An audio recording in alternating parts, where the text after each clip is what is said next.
Nous sommes ici sur la passerelle qui relie le Fort Saint-Jean au bâtiment du J4.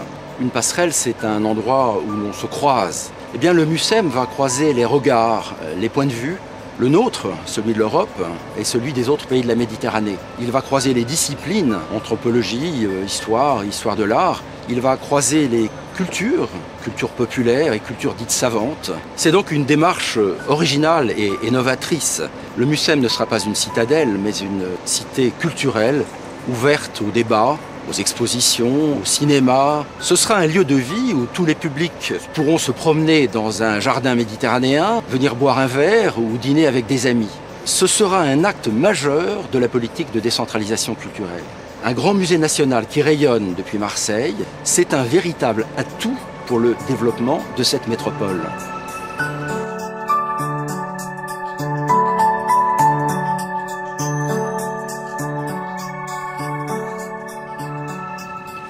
La Méditerranée, maintenant, a une adresse.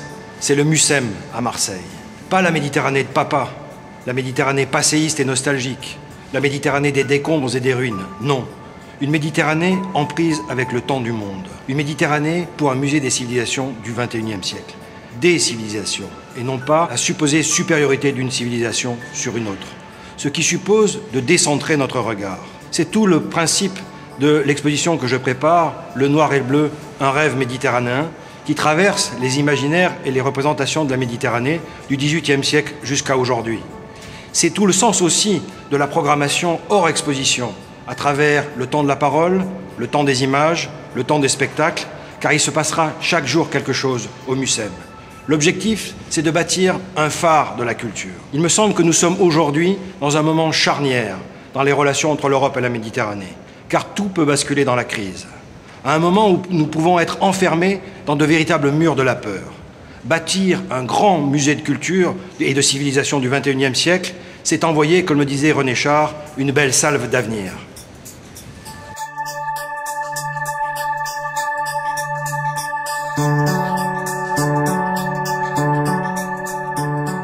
Ici, dans la galerie de la Méditerranée, pas de plage, pas de galets, pas de palmiers. On commence avec un pingouin, celui de la grotte Cosquer, et on termine la première singularité avec un dolium, une citerne de porte-conteneurs de l'Empire romain. La Méditerranée, c'est un bassin de civilisation comme les autres, et pas comme les autres. On fonde cette galerie sur 4 singularités de la Méditerranée. Les agricultures, les monothéismes, la citoyenneté et au-delà du monde connu. Au-delà du monde connu, c'est bien une singularité. Les hommes de la Méditerranée ont rêvé au voyage, aux 7 merveilles du monde, à l'or de l'Afrique, aux pierres précieuses des Indes, aux épices venant des îles lointaines. Et ces hommes, ils seront tous là.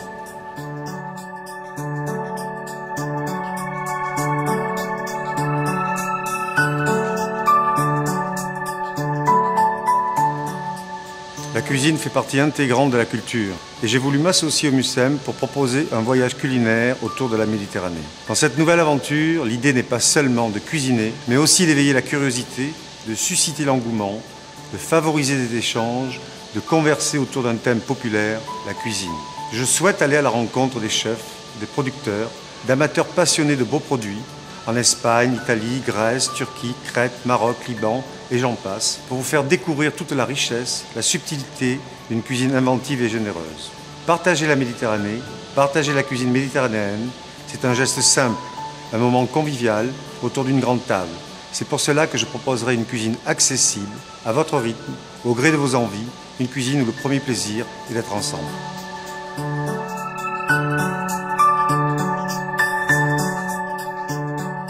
Aujourd'hui, l'ordre des sexes, les hiérarchies entre les hommes et les femmes sont profondément bouleversées. L'exposition Bazar du genre questionne ces changements. On y parlera des femmes qui réclament toute leur place dans la vie publique. On y parlera des différentes manières dont les individus revendiquent leur droit à des choix de sexualité différents. On y questionnera des faits de société comme le fantasme de l'homme enceint, le culte voué à la virginité ou à l'honneur viril. Vous découvrirez de nombreux extraits de films, des œuvres d'artistes contemporains de toute la Méditerranée, des objets quotidiens ou insolites issus des collections du MUSEM.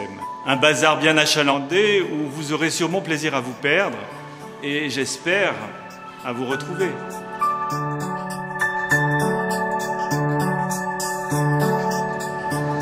Au dehors, le fort Saint-Jean, c'est la pierre, les rochers et le vent. Au dedans, le Mucem y a déposé des trésors, ceux des jours de fête. On y verra les jeux du cirque, les amusements de la noce et la cavalerie des carousels. On y découvrira aussi une vitrine de 11 mètres de haut racontant les souvenirs des jours de fête de la vie. Tout autour, c'est la promenade dans les jardins et un panorama sur Marseille à 360 degrés.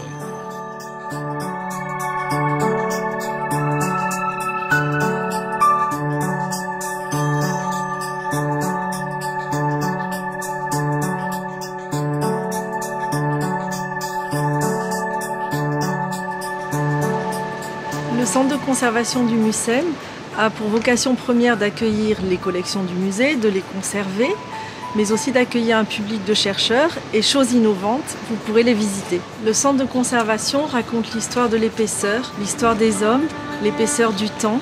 Il raconte le secret conservé, les œuvres à l'abri des regards, du vent, du froid, de la lumière. C'est un grand monolithe taillé dans la masse. Sa peau extérieure est texturée, rugueuse, colorée. Sa peau intérieure est blanche, lumineuse et brillante.